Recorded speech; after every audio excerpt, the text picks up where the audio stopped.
सो hi everyone, सत श्री अकाल सारियानु। तो आप सभी कैसे हैं? आज 27 नवंबर 2023 और डे 5 की टू डू लिस्ट मैंने आपके लिए प्रिपेयर कर ली है। डेली आपको पता होना चाहिए कि हमारी जो टू डू लिस्ट है वो अपलोड हो जाती है डेली 5 AM पर। तो ऑब्वियसली मैं उसके पहले ही ये टू डू लिस्ट को आपके लिए बना रही हूँ। तो चलिए शुरुआत करते हैं कि आज की टू डू लिस्ट में क्या होने वाला है। सबसे पहले क्वांट की बात करते हैं। तो क्वांट के जो सिंप्लीफिकेशन है वो 100 हमें करने हैं। 100 में कहाँ से करने वाली तो मैं आपको बता दूँ। 100 मैंने प्रीवियस ईयर के सारे कर लिए हैं। मैंने आपके साथ पेपर भी शेयर करा था। अब जो है 100 क्वेश्चन मैं करने वाली हूँ अपने क्वान्टिटी एप्टीट्यूड बुक में से करूँगी उसके 100 क्वेश्चन, और नंबर सीरीज़ के 100 क्वेश्चन करूँगी। तो टोटल 200 क्वेश्चन होंगे, नो गैप। 100 क्वेश्चन लगाना ही है। समझ लीजिए नहीं आता है तो मैं तो लगाने वाली हूँ। अब आप देख लीजिएगा आपको कैसे करना है। यहाँ पर मैं रेशो प्रपोर्शन का टॉपिक लेकर चलने वाली हूँ। अब यहाँ पर मैं पहले वीडियो देखूँगी भाई, मैं एकदम बेसिक से चलने वाली हूँ। तो सबसे पहले मैं वीडियो देखूँगी, मेरे पास में जो क्लासेस है उसको क्लियर करूँगी। 4 वीडियो हैं भाई रेशो प्रपोर्शन के, उसको क्लियर करूँगी। उसके बाद में मेरा जो काम है मैं बुक के लगाऊंगी क्वेश्चन। बुक के क्वेश्चन लगाने के बाद में मेरा काम है मैं PYQs देखूँगी 50+ बुक में से कि रेशो का कौन सा आया है, और उसके रिलेटेड DI देखूंगी।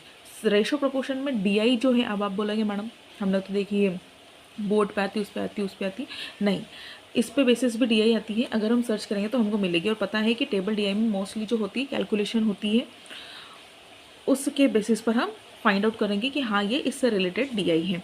तो ये देखने में सेगमेंट छोटा दिख रहा है लेकिन ये है बहुत ज़्यादा, क्योंकि यहाँ पर 100 क्वेश्चन करना ही अपने आप में मान लीजिए कि 45 मिनट का टारगेट है। ये भी मान लीजिए 45 मिनट का टारगेट है। अगर कोई बच्चा बेसिक से है और या फिर उसका जो कॉन्सेप्ट इतने अच्छे नहीं है, जैसे मेरी कैलकुलेशन थोड़ी सी वीक है, तो मुझे टाइम लगेगा। अब यहाँ पे रेशो प्रोपोर्शन है तो समझ लीजिए मुझे ये भी नहीं आता है, तो इसमें मुझे टाइम लगने वाला है। पहले वीडियो के क्वेश्चंस में करूँगी, उसके बाद में मैं इसके करूँगी, उसके बाद में इसमें करूँगी। तो बहुत सारे इसमें मैंने 6 आवर का अपनी लिमिटेशन दे रखी है। इसके बाद में देखते हैं क्या होता है। यहाँ पर मेरे सब्जेक्ट्स थोड़े कम होंगे लेकिन उसका जो अंदर का सेगमेंट है वो ज़्यादा हैगा।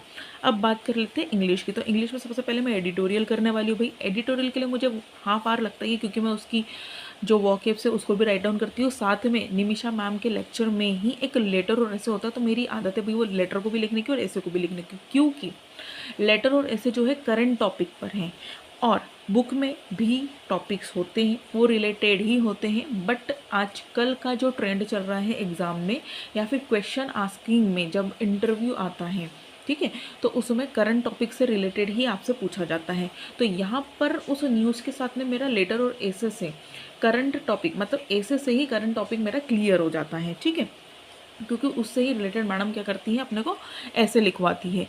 अब बात करते हैं कि यहाँ पर मैंने मेंस का पेपर लिया है इंग्लिश में। 2019 का मेंस का पेपर हमें सॉल्व करना है इंग्लिश का। तो देखो अब यहाँ पर प्री और मेंस आपको समझ में आया। हमने क्वांट लिया था तो क्वांट में यहाँ पर प्री मतलब जो भी सिंप्लीफिकेशन और नंबर सीरीज है वो तो ऑब्वियसली हम उसमें से करेंगे बुक में से। साथ में रेशो के क्वेश्चंस रहेंगे। अब यहाँ पर जो क्वांटिटेटिव एप्टीट्यूड है तो बुक में से प्री के क्वेश्चन भी आएंगे और मोस्टली मेंस के क्वेश्चन भी आएंगे, है ना, क्योंकि DI ऑलमोस्ट जो ज़्यादा होती है टॉपिक रिलेटेड प्री में भी आती है और मेंस में भी आती है। तो प्री मेंस का सेगमेंट यहाँ पर भी हो गया।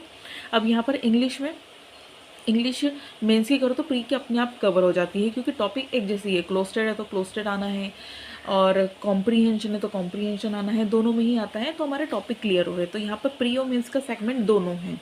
अब यहाँ पर मैंने सिर्फ 2 ही सब्जेक्ट लिए हैं, 2 सब्जेक्ट लिए हैं, एक 6 आवर है, 3 आवर है, तो 9 आवर हमारे यही कंज्यूम हो रहे हैं। 1 आवर का गैप मान लो, बैठे बैठे थोड़ा सा कुछ हो जाता है तो इधर उधर का हमारा थोड़ा सा गैप मान लो। देन इसके बाद में करंट अफेयर है। अब यहाँ पर मेरा 10 नवंबर का है, जहाँ से मेरा गैप हो रहा है मैं वहीं से अपना कंटिन्यू कर रही हूँ। आप अपना देख लीजिएगा अपने को कैसा करना है। आपका डेली चल रहा है तो बहुत अच्छी बात है, पीछे का चल रहा है तो उसको कवर करिएगा।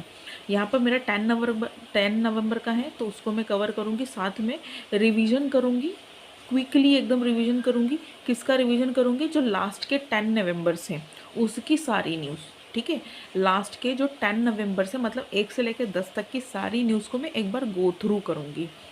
ओके गाइस, तो आपको टू डू लिस्ट समझ में आ गई होगी। अगर आपको थोड़ा सा इनिशिएटिव अच्छा लग रहा है तो प्लीज़ सब्सक्राइब करिएगा, लाइक शेयर करना ना भूलिएगा। Thank you so much, bye bye, Radhe Radhe.